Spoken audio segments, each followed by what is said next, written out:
Direktang binanatan ni Erwin Tulfo itong si Antonio Trillanes aka Trililing dahil sa lantarang korupsyon nito noong panahon ni Pinoy kung saan nakatanggap ang dating senador ng 245 million pesos mula sa Disbursement Acceleration Program o DAP na gagamitin di umano ni Trililing sa mga pailaw.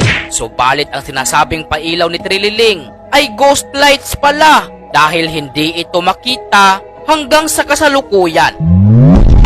Noong panahon ni Pinoy, nakatanggap si Senador Trillanes ng mahigit 200 milyong pisong pondo, 245, mula sa Disbursement Acceleration Program ni Pinoy at Butchabad.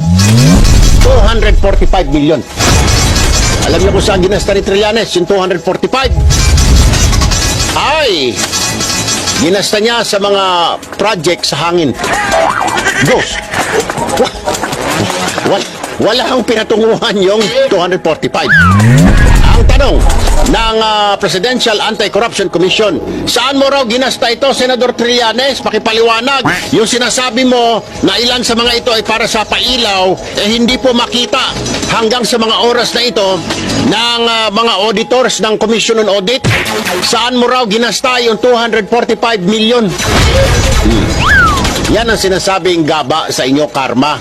Salita kayo ng salita, turo kayo ng turo, o turo kayo ng turo, ganito, ganon, ha?